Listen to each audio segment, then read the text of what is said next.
welcome to the second hour of our October 9th edition of World Crisis Radio. And as usual in this time slot, we want to get an update on the battle to clarify, let's say, the legal status of Obama vis-a-vis the U.S. Constitution. Where was he born? How old is he? Where is his birth certificate? Why is he hiding it? Why, indeed, are leaders of the Tea Parties helping him to cover it up? And for that, no better place to go than the alpha birther, the founder of this movement who went to the Supreme Court courageously in August of 2008, well before the Democratic National Convention, to urge them to think again before taking this leap into the abyss, which is where we now are. So that's Phil Berg in Philadelphia. Welcome, Phil. My pleasure. Good to be with you. An interesting thing happened with Obama getting the Nobel Peace Prize. I'm going to check with him. Maybe he has to show his birth certificate to get the award. That'd be interesting, right? Let's try it. But significant for everyone is 2 weeks from now, on Monday, October 26th. They haven't changed the date yet right now, and as we get closer, anything can happen. But that's a scheduled date to be heard in my initial case that I filed, which was dismissed for lack of standing. But on Monday, October 26th, it's due to be heard in the Third Circuit Court of Appeals, which sits in Philadelphia. The Third Circuit comprises Pennsylvania, New Jersey, and Delaware. So we did have a date back in May, and they continued that. But right now we have a date, October 26th, and so far it's looking good. At which time I hope to convey to the judges of the Third Circuit that the district court made a mistake, that we do have standing, that I can proceed with the case against Obama. So I'll mention to you, next week as we get a little closer, and hopefully if there's people around that hear this within distance of Philadelphia that want to come to that hearing, and just keep watching our website for any changes. But we'll start posting a countdown or something on the front of it shortly. The website is obamacrimes.com, OBAMACRIMES.com, obamacrimes.com. Phil, just for people's planning, is it a morning hearing or afternoon, or what is it?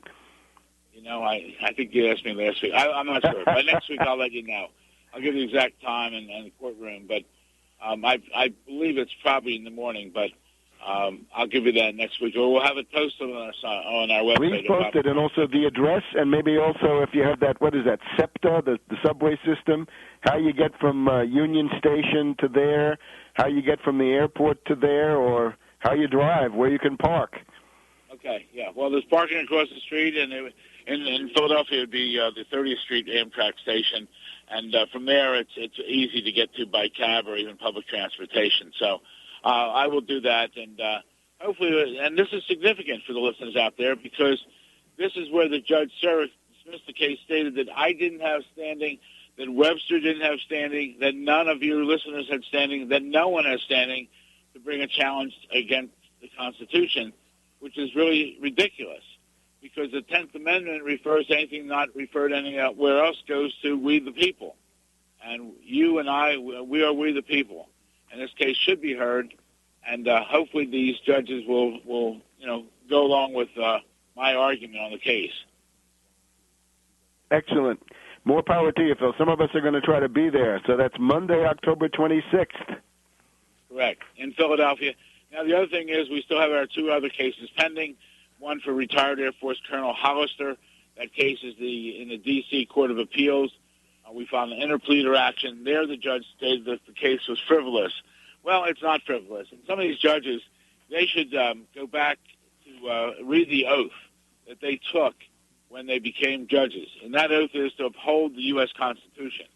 So what we are asking for is the same thing, to uphold the U.S. Constitution. And I think it's outrageous, some of these judges' decisions on this case. Also, the other case is the one with the where we filed for the False Claims Act case in stating that my belief is Barack Obama is an illegal alien. His real name is Barry Soetoro, his adopted name. He's never legally changed it since then, and therefore everything he has signed and done since that time is void or voidable. Perhaps that even voids his I'm correct in my case, maybe it avoids the Nobel Peace Prize.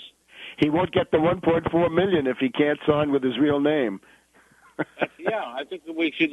You know what? Maybe I'm going to draft a letter to the work firm there, asking to verify his correct name, his correct legal name, and how old he is, because we know nothing about him. And if he can't do that, he should not get this award. That's the Norwegian Nobel Committee, I think, that picks the Peace Prize. They some of it's done in Sweden, but this one I think is done in Norway. So send him an email by all means. Yeah, the interesting thing about that was he was nominated, I think they said, 13 days after he took office. I mean, yes. How ridiculous is this, you know? I'm going to do a whole segment on this in a minute, but I'd leave that a little bit later. But, Phil, on Monday, October 26th in Philadelphia, in the Third Circuit, U.S. Circuit Court of Appeals, who will be arguing against you? I have the name. It's some local attorney in Philadelphia, unless they bring someone in from Washington. But it's a lawyer for Obama. It's a lawyer for Obama, yes. I see. That's really interesting. So Obama's paying to hide whatever is there. He has paid over $1.6 million. And just think, ladies and gentlemen out there, you don't spend that kind of money unless you're really hiding something.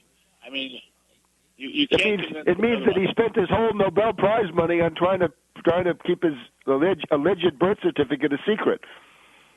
That's true, but also we should really find out whose money he's spending. Is he spending his own money? Is he spending campaign money? Is it improper expenditure? This guy has more things to answer, more questions. This guy, you know, I hate even calling him the president. He's more a resident there, but it's really outrageous. It's totally outrageous if you think about it. And to repeat that real quick, that story, I got an email from a lady in Texas who thanked me and related the story that she just registered her nephew for school. And at the end of the proceedings, the nephew asked the principal, "Can I ask a question?" The principal said, "Sure." And the young man said, "How come I have to show my birth certificate to register for school, and Obama doesn't have to show his birth certificate to become president?" And that says it all, ladies and gentlemen. And we're fighting the good fight. I only want the truth. If Obama is a lawful, naturalized citizen, show us the paperwork, I'll go away. But I've been saying that now for 14, 15 months, and he hasn't done it, and I don't believe he can do it. And I think, therefore, this is the biggest hoax ever against the United States of America. And Obama and his crew should be tried by the criminal justice system, and those convicted should go to jail. But stay tuned with me. We need everyone at ObamaCrimes.com. Send it to everyone in your address book. We have to get more and more people involved with this issue, and if you can make a contribution, it's greatly appreciated. One last thing, Phil, is I hope you're going to put out a press release with the date and the time and the address and the location and the room number, and we ought to get that to the media. In other words, to shame the various papers, the New York Times, the Washington Post. They can get on the train and go to see this, right? The Philadelphia Inquirer, I guess it is still, if it's still publishing, the Baltimore Sun. Come on, guys. Plus, the various television networks, MSNBC and so forth. They've got to be confronted with the fact that this is a real news event with real content. You're going to be delivering arguments, right? I guess you're going to give an oral summary of a brief that you have written in advance. Am I right? That's right. Yes, you're absolutely right. Well, that's going to be a real content, substantive event. That's real news. So I would say get that and stick it under the nose, shove it in the face of every media hound, and force them, shame them to go and cover it.